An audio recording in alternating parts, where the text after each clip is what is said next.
Hey guys, it's the Wesa and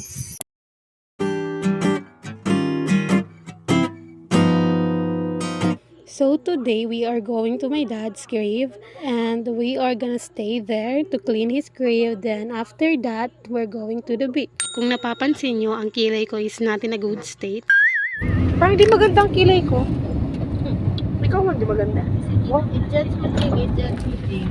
Wait lang, meron kulang kasi parang kulang ang kilay ko. Wait lang, ayusin ko muna.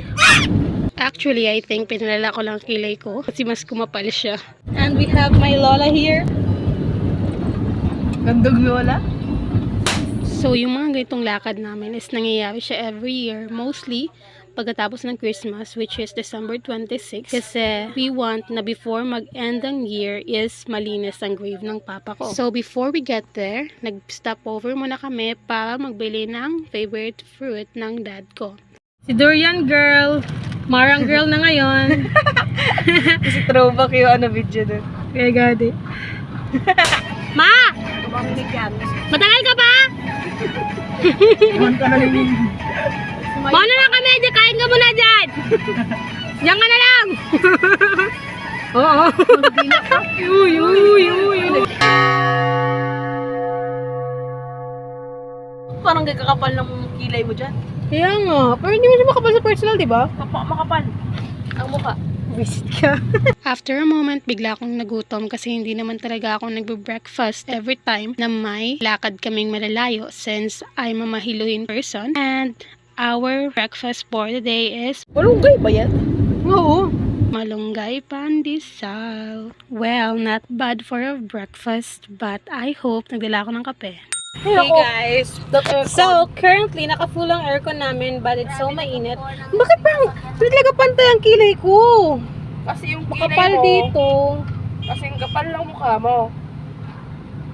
Tibing, may pulpo ka dito para bang... Dito?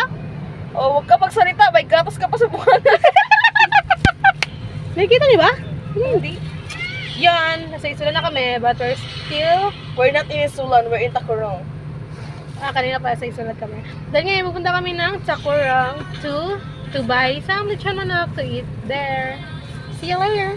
So at the moment, we are going in Tacorong para hanapin yung kind of lechon manok na hinahanap ni mother, and yun ang gagawin nating breakfast sa tabi ng grave ng dad ko. A moment later, nakarating na kami sa grave ng dad ko. Guys, ma-bother talaga sa kilay ko. Grabe kainit. Ito lang summer break ko. Mag-itim ako dito eh. As you can notice, yes, bothered pa rin ako sa kilay ko, but let's move on. Ngayon is tatawid tayo sa isang very makitid na tawiran. And I hate that. Paano yan eh? The last time we visited our dad was last August 30, and I feel so sorry nung nakita kong punong-puno ng damo yung grave niya. Thankfully, he has a wife who is willing to clean his grave. Ganun talaga guys. Alam nyo, kapag naghanap kayo ng partner sa buhay, dapat yung masaya kayo at masaya siya at masaya ang tao sa loob ng... Ang mama niya. Hindi ko alam ng mama mo noon. Ang mama mo din. Ngayon. Ang mama ngayon. So after cleaning, this was the final look. And this is me after helping my mom to clean. I am willing to be haggarded to clean his grave. Ignore the grammar guys, nagsabay kasi ang hilo at gutom at that time. Si travelers lang. Ugly. After everything, thankfully, makakakain na din. Thank you so much to the hands who prepared this. Sobrang init nung time na to.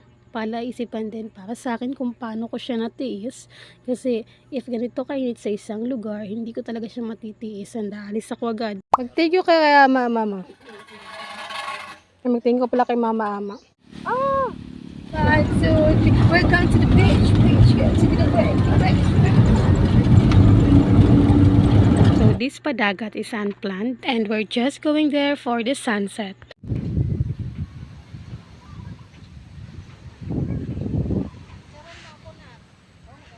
There she is again to ruin the view. Yo! Here! With presentation. Hey! Basta importante sa dagat to ngayon. We're watching the sunset. Look how beautiful that is with a manga. Huh? Kino-comfort ko talaga ang sarili ko kaya takot ako sa grade ko. Pero you know, when you do everything and you don't succeed. And so now we are at the sunset. You know, when you are in front of the sunset, you will think of your grade. Like, I hope it's all uno, uno, uno. So I pray that in the next semester, I will enter the class with the same classmates and the same, huwag naman same classroom, kay may irregular ako.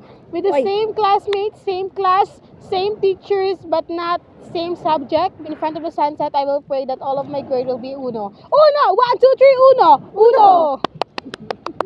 Nasagot mo to, ibig sabihin magkauno ka. Go for it! Ano ang number na natataranta? Uno! Bakit? Kasi, oh no! Now I will wear these glasses to emphasize the beauty of the sunset. Oh my God! Oh my God! You see that? So beautiful! I saw the circle round. Nah, it's full storage now.